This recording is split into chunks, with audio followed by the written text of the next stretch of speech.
Ladies and gentlemen, after the official introduction, the fighter fighting out of the blue corner, weighing 62.8. He's 18, stands at 5'9". He fights out of Reps MMA Hill from Preston, corner, Chopsticks, Hitchens. The opponent fighting out of the red corner, weighing 62. He's 19, stands at 5'8". He's an independent fighter and hails from Blackburn, Naheem, Chowdry. This is our 10th bout of the evening and our second boxing bout between Connor Hitchens from Reps MMA in the red gloves and Naheem Dynamite Chowdry as an independent fighter in the red shorts and the blue gloves. Well, Naheem's got all the razzmatazz and the dazzle. He's got all the gear. Let's hope he's got the idea as well. Exactly. I know Connor from the MMA scene and the grappling scene. He's very young, he's very experienced, he's fiery, he's a great opponent, but Naheem seems to have all the razzmatazz, like you say, and experience here. Yeah, it would appear that Naheem is from a boxing style, full stop, whereas, like you said, Connor's mixed it on the ground, he's done some MMA, he's done some grappling, so he's testing himself in all angles, you know, which is all credit to him. Yeah, this is the third fighter from Reps that's fought this evening. Both coming out with decision wins, Martin and Brandon respectively. So we've got Connor here. Can he make it 3 out of 3 for Reps and Steve Nightingale's team, Reps MMA? Yeah, Naheem's feeling really comfortable there, and he's showing a bit of flash and pizzazz when he's moving around, picking his punches, moving back, whereas Connor's just got a tight guard and he's just holding back. Sometimes you can hold back a little bit too much and all that razzmatazz kind of blinds you a little bit, doesn't it? Naheem's got the experience, he seems a confident one. Connor seems to be defending well, picking his punches very smartly. Maybe the confidence Naheem may work against him, may work for him. It really depends how Connor uses that. Yeah, I mean, Connor, even though he's not moving as much, he's got that right hand up high and he's touching his ear with it all the time, which is good as part of his defence, whereas Naheem feels a little bit more comfortable to lower his hands and using his movement. But that kind of went against him there, where Connor was able to get in a couple of punches. Yeah, also the first boxing bout between with Martin Chester involved and Wayne Tierney was a war. This seems more of a technical bout, both picking the punches smartly. Connor had a little flurry there, and they came together and they split, and now Naheem seems to have to be on the front foot.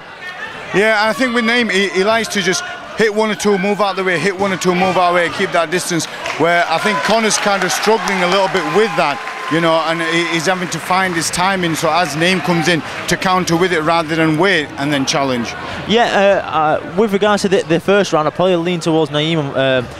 He seems to control the cage, the fancier fighter, picked his punches smartly, landed on Connor, so did Connor, but in my eyes, I think that's Naheem's round, but obviously I'm not a judge today.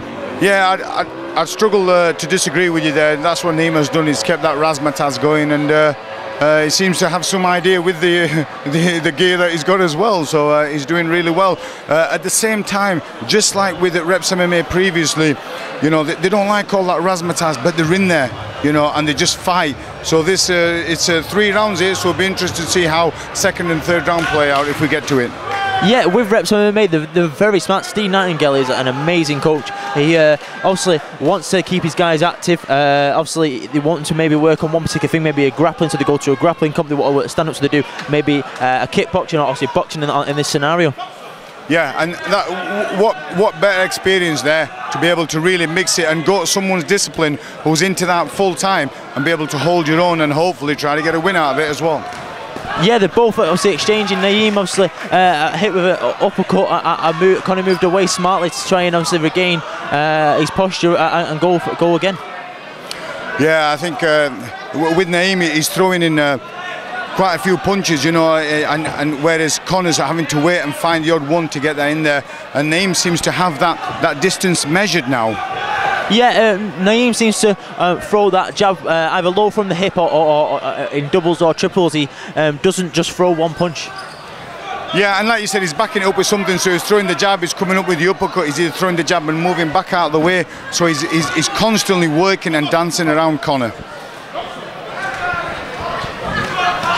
Connor's trying to land big punches. Obviously, he wants to try and take the flurries away from Naheem. Obviously, the confidence and the experience from him. Hit him with good shots, maybe put Naheem on the back foot and use that to his advantage.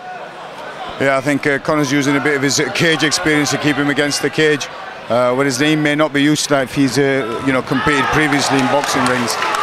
But he's caught Conor with a good 1-2 there. Yeah, he's again used the cage to try and sort his head out a little bit when he's been caught once or twice. He's using that cage advantage. That's technically like a third wall, especially in cage boxing. Use it if you can to break up, carry on your fluids. Use it that to your advantage, which Conor seems to have done. Yeah, I think Conor's going to have to find a little bit of time in here, because what Naheem is doing is throwing the one, moving, throwing the other, moving, and he's not letting Conor find his own rhythm. And so now he's having to fight out of his comfort zone and fight at a different tempo to try to match Naheem. Yeah, Naheem looks very comfortable when he's close with him, obviously in the pocket or not. He seems to be very comfortable against Conor's punches. That's end of round 2. Yeah, there'll be a degree of frustration there with the blue corner, with Conor Hitchens' fight team, because Conor seems to be struggling to match the tempo of Naheem, and Naheem's able to just keep that tempo going, but at the same time just dancing around him to keep him within his fighting arc all the time. Yeah, Conor has got the power. I've seen him in February on the rep show where he dropped Rob McNee, if I remember rightly. So he has got the power, especially this is technically a flyweight bout, a bantamweight bout, 62 kilograms he's weighed in. These are small, young fighters, but the fire, they can last a lot longer than most of the big guys. Yeah, I mean, the only thing here is you've got Naheem who still seems fresh. He's got that bounce, you know, and I think for him 3 rounds don't seem to faze him at all here, you know, whereas in traditional boxing the round seems to be a lot longer, so maybe he's used to competing at a longer round, you know, at events, so he don't have to conserve his energy here. Yeah, 3 2-minute rounds here in the boxing bouts tonight on Cage Predators.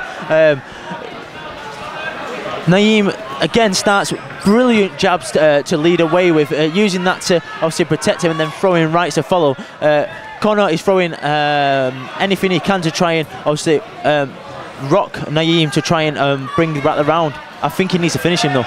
There's some venom in Naheem's punches here, and I think he himself, even though he might be up on the scorecard, wants the knockdown or wants to win without going to the judges. Yeah, getting a knockout TKO victory in boxing, obviously in this bout, it's better than obviously going to decision. It's more of a highlight reel, but let's see what happens. Yeah, that bounce is still there for Naheem, and he seems to be going heavy with that right hand and over really tight. So he fakes it with the jab and then comes straight over with it. Conor, brilliant, strong right hand to the body of Naheem, trying to obviously mix it up a little bit. Pushes again. He's using that cage. He's using his cage experience. The referee breaks him up.